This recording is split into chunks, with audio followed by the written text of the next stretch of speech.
A sua passagem aérea foi cancelada? Então esse vídeo é para você. Eu acabei de conversar com o pessoal no TikTok, como sempre, após a live, eu venho aqui gravar esse vídeo para ficar disponível o conteúdo para vocês. Pessoal, eu sempre começo meu vídeo me apresentando, mas eu não vou fazer isso hoje porque nos outros dois que já tem aqui no canal, eu fiz essa apresentação. E para quem quiser, enfim, ver meu currículo está disponível no meu site, ou seja, no site do meu escritório, tá? Que é domansqueadvocacia.com.br. Pessoal, já vou avisar aqui que o meu vídeo, ele não tem cortes, tá? Ele é corrido mesmo, eu não gosto de fazer corte, enfim. Então, se tiver aí algum deslize, vocês me perdoem, tá? Assim como eu falei nos outros vídeos, eu realmente não gosto de vídeo com corte. Então, eu gosto de seguir aí o conteúdo sem ter interrupções, certo?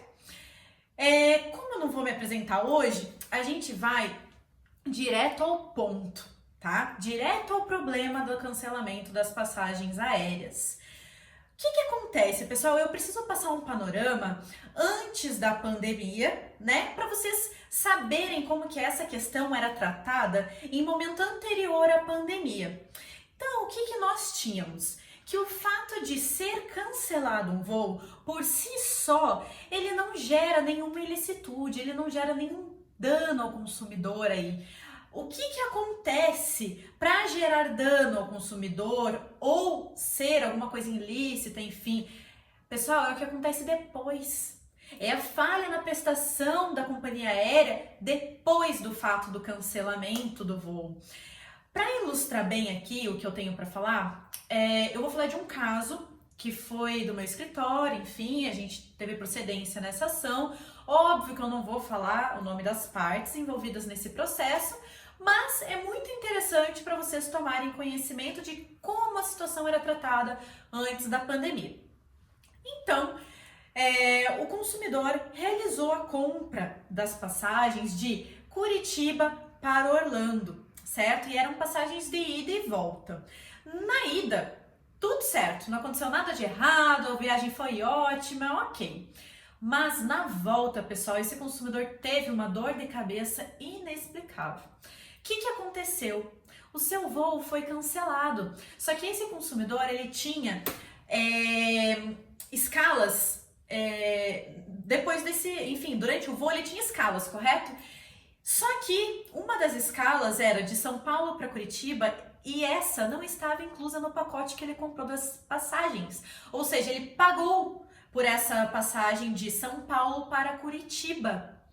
O que aconteceu por causa do cancelamento? Ele perdeu essa passagem que havia comprado. Como se não bastasse, pessoal, ele ficou das 19 horas até as 2 horas da manhã tentando resolver o problema com a companhia aérea. Sim, pensem vocês, eu só vou pegar aqui o meu mouse, eu mexi no vídeo. Ele ficou lá, pessoal, das 12 horas, das 19 horas, desculpa, até as 2 horas da manhã tentando resolver a situação com a companhia aérea. Detalhe, só depois de todo esse tempo, a prestadora de serviço, ou seja, a fornecedora lá, através do seu atendente, né, remarcou a passagem desse consumidor, realocou ele em outro voo, só que o voo duraria 23 horas. Esse consumidor teve que dormir no aeroporto, ele teve um desgaste enorme. Detalhe, existia um trecho que era de 16 horas, mas a companhia não colocou ele nesse trecho, sabe por quê? Porque era da classe A, ou seja, ele não foi relocado num voo de 16 horas porque era da classe A e acontece, ou seja, as passagens eram mais caras, mas o cancelamento se deu por culpa exclusiva da companhia aérea. E ele teve todo esse problema de remarcação, de perda de escala, tudo. Mesmo assim, relocaram ele numa viagem que era de 23 horas. Detalhe, pessoal, o que nós temos aqui, né? Apresentado o caso.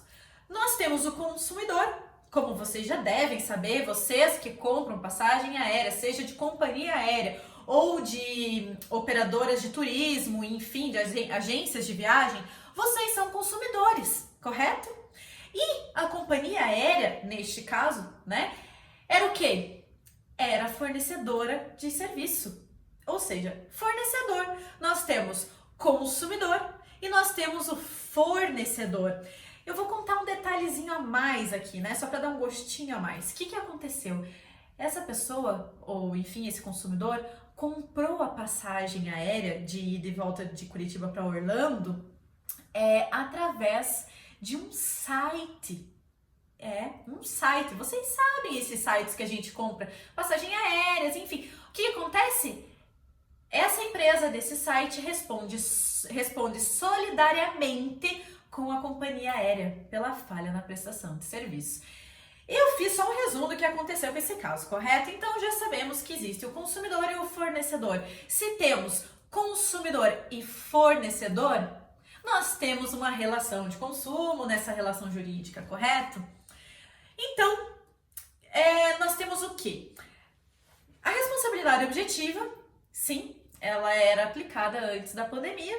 E o que é a responsabilidade objetiva? É quando o fornecedor responde pelos danos ocasionados e não é necessário que se comprove a culpa. Ou seja, não tem necessidade de culpa do fornecedor. Temos aqui também a teoria do risco, que só confirma a responsabilidade objetiva, que é aquela em que o fornecedor ele responde pelos riscos do seu negócio, da sua atividade, correto?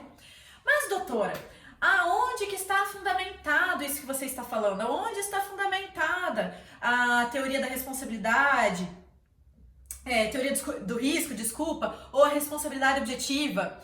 No artigo 14 do CDC. O que o artigo 14 do CDC nos fala, né? Fala que o fornecedor de serviço responde independente da existência de culpa pela reparação dos danos causados aos consumidores por defeitos relativos à sua prestação de serviço. Pessoal, é aqui que encontramos a responsabilidade objetiva e a teoria do risco.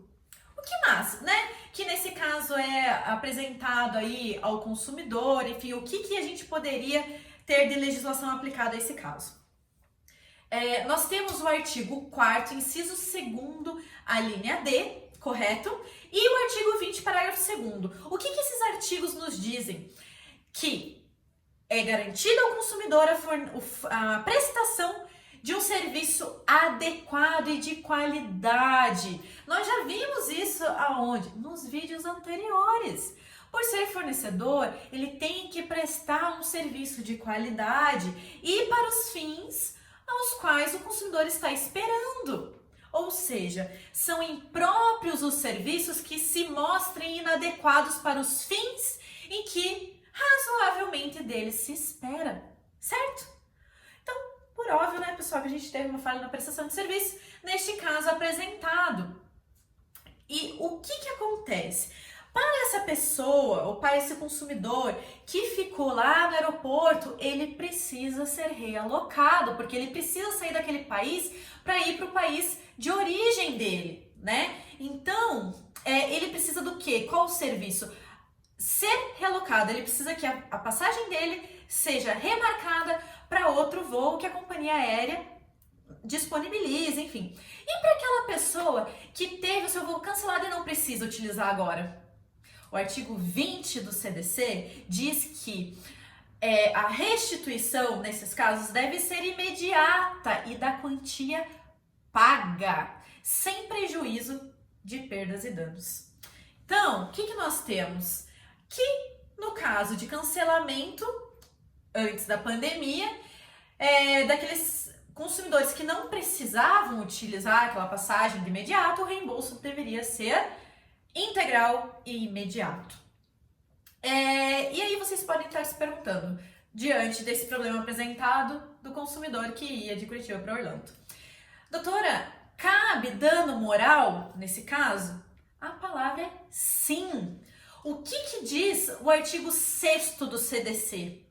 Ele diz que é um direito básico do consumidor a reparação pelos danos patrimoniais e morais. Ou seja, é direito básico do consumidor ter a reparação dos danos em que sofreu, certo? Porque esse consumidor, que ficou no aeroporto, ele teve o quê? Que pagar mais uma noite de hotel, ele teve que se deslocar do aeroporto até o hotel novamente. Então ele teve um dano, um prejuízo material além do moral, tá, pessoal? E para corroborar aí com o dano moral, nós temos o artigo 186 do Código Civil e o 927. Eles nos dizem que aquele que por ação ou omissão voluntária, negligência ou imperícia violar direito de outrem, ainda que exclusivamente moral, é obrigado a reparar. E aquele que por ato ilícito causar prejuízo a outrem, fica obrigado a repará-lo. Por óbvio que teve prejuízo nesse caso que eu contei para vocês, né? Então, teria sim a possibilidade aí de aplicação de dano moral e dano material. Material é aquele que o consumidor gasta o seu próprio dinheiro para pagar, enfim, um hotel ou outra passagem que não estava nos seus planos em decorrência do cancelamento e da falha da prestação de serviço pela companhia aérea. Aqui no Tribunal do Paraná, Tribunal de Justiça do Paraná, nós temos um enunciado de número 4.1 que trata especificamente sobre o cancelamento de voo ou atraso. Então eu vou ler para vocês o que diz esse enunciado 4.1. O cancelamento e o atraso de voo, somado ao descaso, ou seja, somado ao descaso, que é o que a gente está conversando, e a relapsa da companhia aérea, quanto à demonstração da causa e forma de administração do incidente, enseja reparação por dano moral. Ou seja, essa companhia aérea que não prestou nenhum esclarecimento pro consumidor, por que teve o voo cancelado, ou o que ela ia fazer em decorrência de todo esse problema, por óbvio que a gente está diante desse enunciado, né, pessoal? E o que mais, né? Como eu falei para vocês, o consumidor passou horas no telefone tentando resolver essa situação. Nós temos o que então? Falha no call center. E só a falha no call center pode ensejar dano moral. Aqui, como no enunciado anterior, o TJ do Paraná tem o enunciado de número 1.6, que fala que call center ineficiente gera dano moral pela sua ineficiência e precariedade do serviço. Ou seja, a companhia aérea tem a obrigação de ter um call center eficiente, certo? Só para dar uma pimentada aí no problema, vocês acreditam que a operadora não tinha uma pessoa responsável para resolver seus problemas dentro do aeroporto, que foi o que ocasionou o consumidor ficar horas ao telefone. Então, além do Código Civil, que foi apresentado aqui, do Código do Consumidor, nós temos o quê? Uma resolução da Agência Nacional de Aviação Civil, a resolução de número 141 de 2010. O artigo 7º nos mostra o seguinte, que a companhia aérea deve informar o passageiro imediatamente sobre o cancelamento ou interrupção dos serviços e os seus motivos. Pessoal, não é segredo para ninguém que muitas companhias informam o cancelamento quando você já está lá fazendo o teu check-in, não informam o que aconteceu, nada. O consumidor fica sem saber das informações, ele praticamente é abandonado no aeroporto. Nós temos inúmeros casos disso, né, pessoal? E a agência que regula a aviação civil nos determina que o passageiro deve ser informado imediatamente, inclusive pelos motivos que o seu voo foi cancelado ou está atrasado. E no artigo 8º, nós temos que, em caso de cancelamento ou interrupção do serviço, o transportador deverá oferecer as seguintes alternativas ao passageiro. Transportador aqui, pessoal, refere-se às companhias aéreas, tá?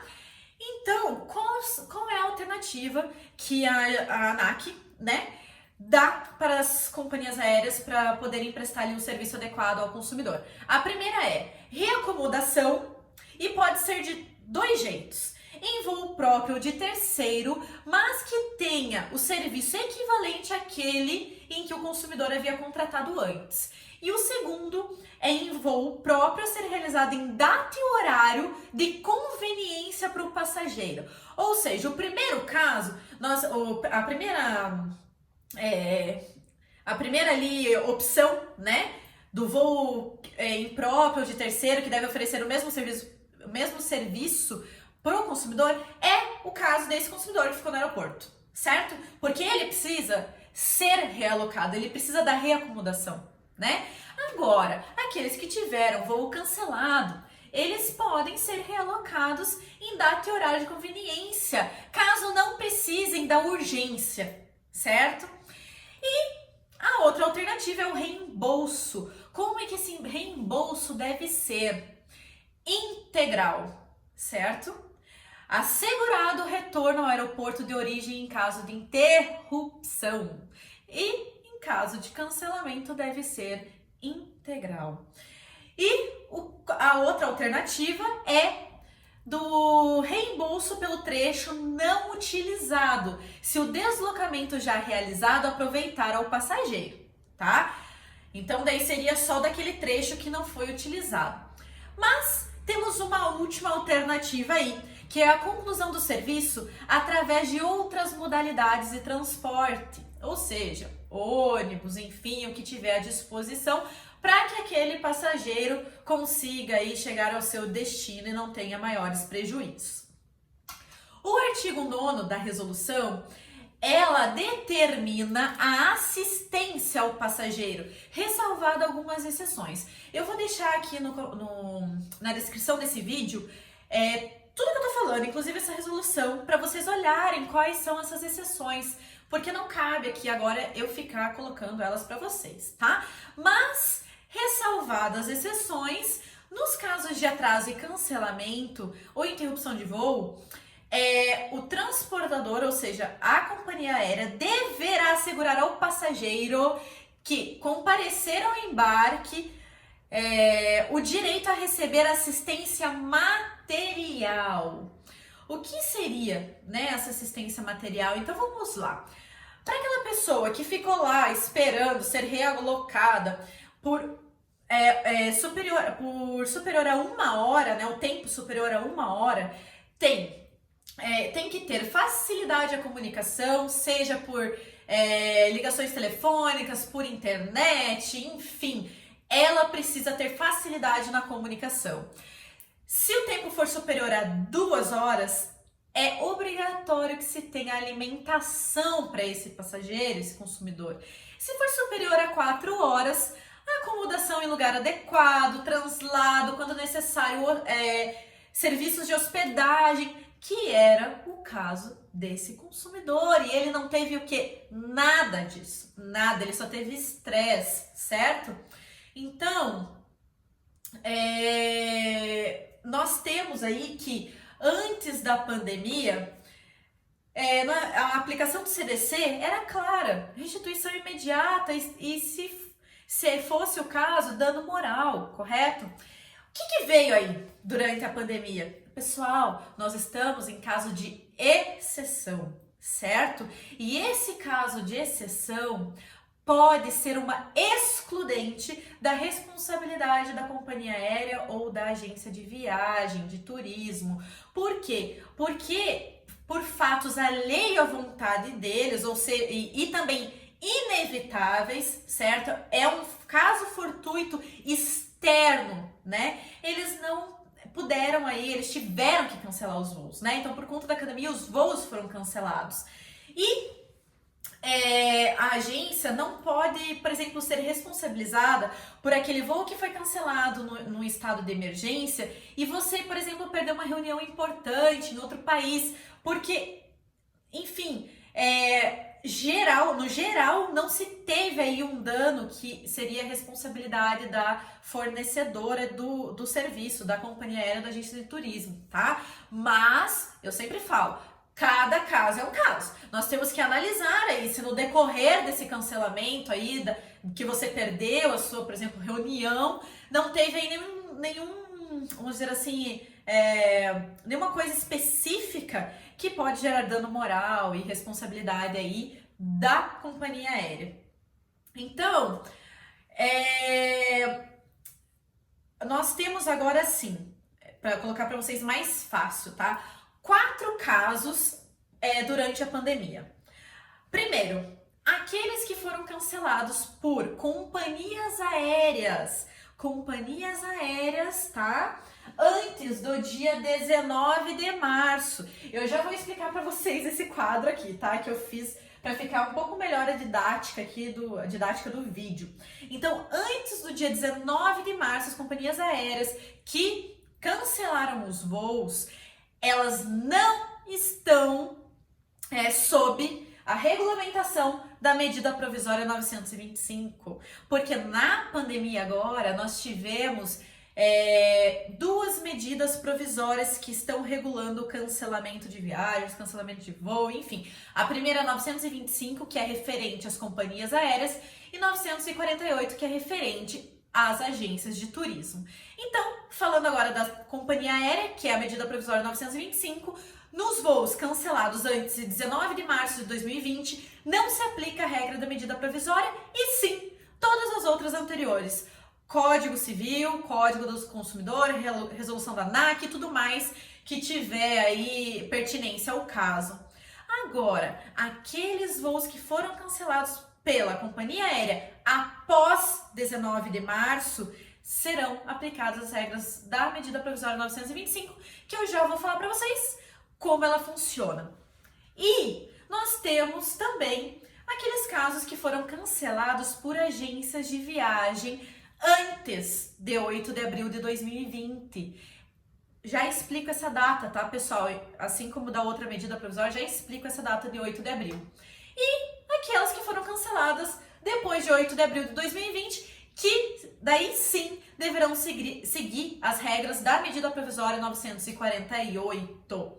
Então, o que aconteceu aí no estado de emergência, nessa pandemia que a gente teve aí o estado de calamidade decretado, né? A lei do consumidor, ela deixou de existir? A resolução da ANAC deixou de existir? Não, pessoal. Elas ficaram suspensas, certo? Eu vou explicar para vocês agora esse quadro aqui, porque vai ficar um pouquinho melhor para entender. É necessário um panorama geral para vocês saberem como funciona a medida provisória, para daí sim vocês saberem, né, o que está acontecendo hoje no nosso país com relação ao cancelamento de passagens aéreas. Então vamos lá. Nós temos aqui então a medida provisória 925, né, que é referente à companhia aérea, e a medida provisória 948, que é referente às agências de turismo, agências de viagem, tá? O que elas fizeram, pessoal? Suspenderam as leis aplicáveis ao consumidor. Suspenderam, não aniquilaram, tá? Elas suspenderam. A partir de quando, doutora, que elas suspenderam? A 925, que é referente às companhias aéreas, suspendeu a partir de 19 de março de 2020. E a MP 948, que é com relação às agências de viagem, ela suspendeu a partir de 8 de abril de 2020. Doutora, por que as duas datas são diferentes? Porque é a partir da data de publicação no Diário Oficial da União. Pessoal, nós não temos retroatividade de medida provisória, tá? O que foi tratado na medida provisória começa a valer a partir da data de publicação, certo? Visto isso, agora passamos a entender como que tramita uma medida provisória, tá? Então assim, quem cria a medida provisória? É o presidente. Então o presidente cria a medida provisória com base na vontade dele, é ele que cria a medida provisória. E o que ele tem que fazer depois de que ele criou lá o texto da medida provisória? Publicar no Diário Oficial da União e remeter imediatamente ao Congresso Nacional. Mas, doutora, quanto tempo tem de vigência uma medida provisória? Ela tem a vigência de 60 dias, tá, pessoal? Prorrogáveis por mais 60, ou seja, ela pode ter até 120 dias, tá? De vigência. Nesse tempo, o que acontece aqui? O presidente encaminhou para o Congresso Nacional e o Congresso Nacional, o presidente do Congresso Nacional faz uma comissão mista para se discutir a matéria, tá? Da medida provisória. E essa comissão mista ela é criada em até 48 horas depois que o presidente remete ao Congresso Nacional. E por que ela é mista? Porque ela é criada por 12 deputados e 12 senadores. Essa comissão mista, ela pode aprovar o texto de lei, certo? Conforme ele está na sua integralidade, ou ela pode apresentar um projeto de lei com a alteração que essa comissão fez, ou rejeitar. E essa rejeição ela deve ser com parecer, explicando por que rejeitou. Após a análise, né, ou pela aprovação, ou pela rejeição com parecer, ou pelo projeto de lei com alteração no texto, o que acontece? Vai aqui, ó, pro Senado, certo? Não, desculpa, pessoal, me confundi aqui. Vai pra Câmara dos Deputados, tá? Me perdoe, vai pra Câmara dos Deputados. O que a Câmara dos Deputados pode fazer? Também pode aprovar o texto de lei conforme ele veio, né? Conforme na íntegra, conforme o presidente fez. Pode aprovar o projeto de lei que veio lá da comissão, mas ele pode rejeitar a matéria. E se ele rejeitar essa matéria, a medida provisória ela é arquivada. E se ela for arquivada, volta toda a lei que foi suspensa pela medida provisória, correto? Depois que ela veio para a Câmara dos Deputados, vai para o Senado Federal. O que o Senado vai fazer? Se ele rejeitar, por mais que a Câmara tenha aprovado, é arquivado. Se aprova a medida provisória, né, ela vira lei. E essa lei vai para o presidente sancionar, certo?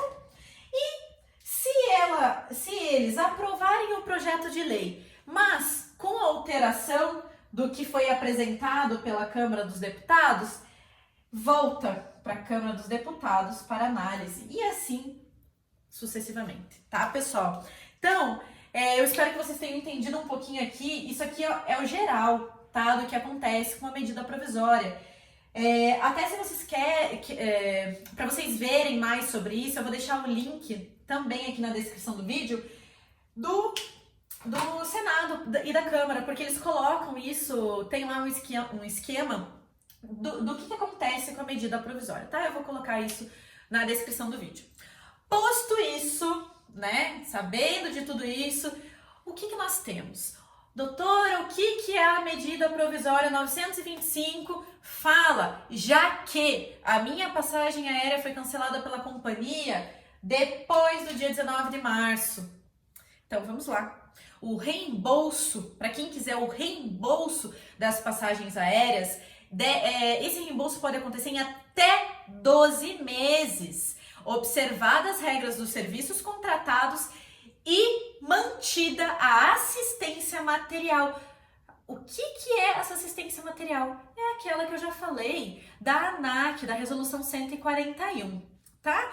E tá bom, eu não quero reembolso, mas eu quero o crédito. O que vai acontecer? Então, o crédito dessas passagens pode ser utilizado em até 12 meses, sem penalidade para o consumidor, contados da data do voo. Então, pessoal, prestem atenção. Eles pode ser utilizado em até 12 meses, contados da data do voo, sem nenhum prejuízo aí ou penalidade para o consumidor. Ah, doutora, mas eu preciso usar para dar depois dessa data. Sim, eles vão remarcar, mas daí tem a possibilidade de você ter aí um prejuízo, enfim, tá? Dependendo do contrato. O que vem acontecendo? As companhias aéreas não querem realizar o agendamento a partir da data do voo, mas sim da data da compra. Ou seja, além delas terem uma medida provisória que facilita a vida delas, e vamos dizer assim, meio que prejudica o consumidor, né, pessoal? Porque a lei do Código do Consumidor e do Código Civil, enfim, é muito melhor do que essa medida provisória que facilitou a vida das companhias aéreas. Eles já têm um regramento de facilitação e não querem cumprir, certo? Se eles não querem cumprir, isso obviamente está errado. A partir daí, existindo a falha na prestação de serviço, elas podem sim vir a responder por danos morais ao consumidor, ou a responder por danos ocasionados ao consumidor, correto? Porque a gente não está referindo que o dano foi pelo cancelamento, mas sim pela falha na prestação de serviço, de comunicação, de não querer seguir as regras do jogo, enfim, não aplicar a medida provisória que já tem para eles. Isso pode gerar dano ao consumidor.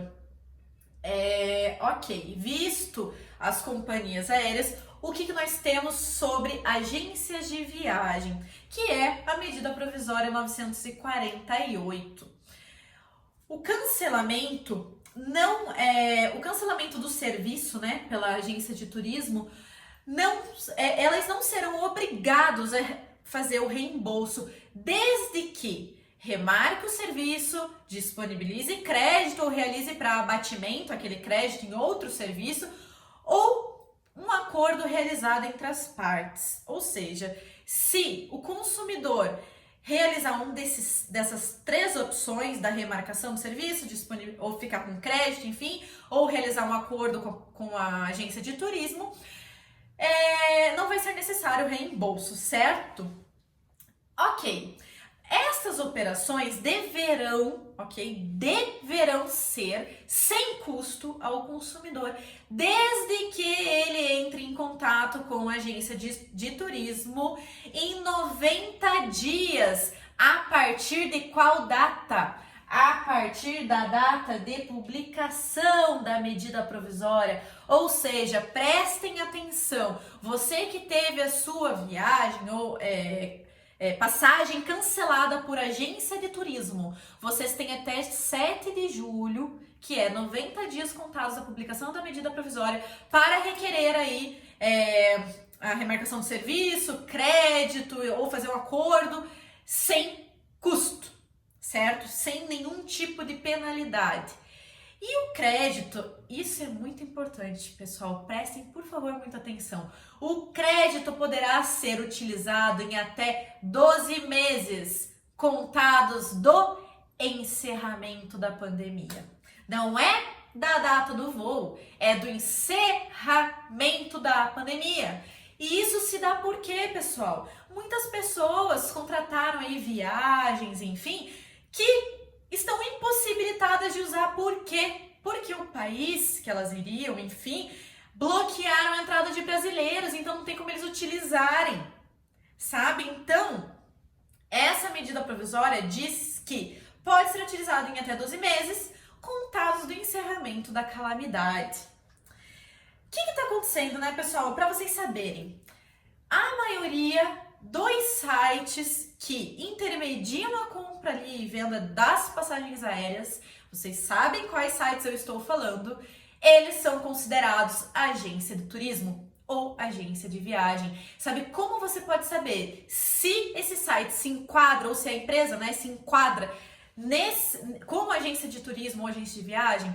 Vocês podem pegar o CNPJ da empresa do site, fazer uma consulta no site da Receita Federal e verificar qual é o objeto social dessa empresa.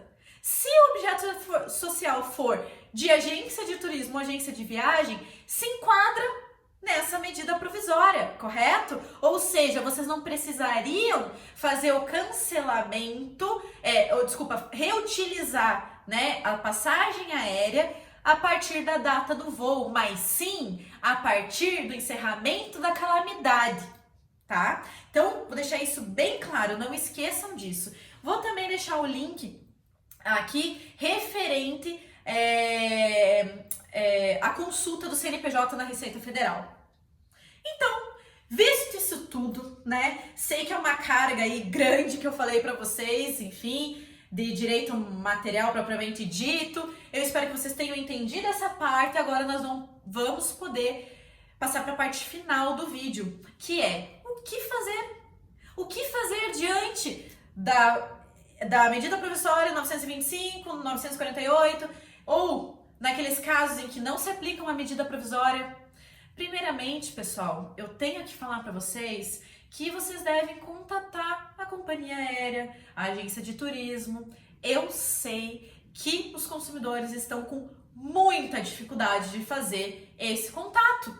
Por quê? Porque eles não têm o retorno da agência de turismo, eles não têm o retorno da companhia aérea. Mas antes de qualquer medida judicial, vocês precisam formalizar o pedido de vocês, sabe?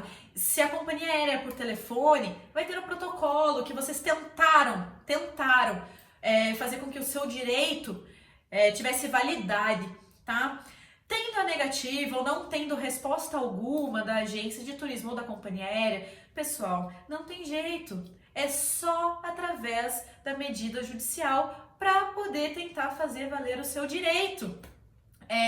Hoje, atualmente, nós não temos e muitas jurisprudências que são casos relacionados a cancelamento de voo, enfim, com o que eu tô falando para vocês, a gente não tem muita jurisprudência nesse sentido. Por quê? Porque a pandemia é recente, certo? Ainda não teve um tempo de julgamento dessas ações, enfim, ou não teve muitas pessoas que entraram ainda com isso, porque ou não tem essa informação que eu tô passando para vocês, ou tentaram resolver e vão entrar com a ação agora, enfim. O que nós temos são ações relacionadas à pandemia do H1N1.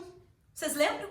Pois é. Algumas ações dessa não se aplicaram à exceção da responsabilidade do fornecedor, como eu falei para vocês. Outros se aplicaram. Então, por isso eu digo, pessoal, não existe no direito fórmula mágica. Nós não temos também, a matéria não é exata, não é uma fórmula que a gente aplica para todos os consumidores. Não. Cada um vai ter que ter o seu caso analisado ali minuciosamente, de maneira particular, certo? Não é porque o seu caso se aplica a medida provisória que no outro vai se aplicar, ou que se aplica, mas tem dano moral também. Tá? Então, pessoal, eu espero ter ajudado vocês com esse vídeo, eu espero ter conseguido transmitir o conhecimento, as informações que eu tô tendo. E se você ficar com alguma dúvida, por favor, comente, tá bom? Que eu vou tentar responder. Obrigada pela atenção e um abraço.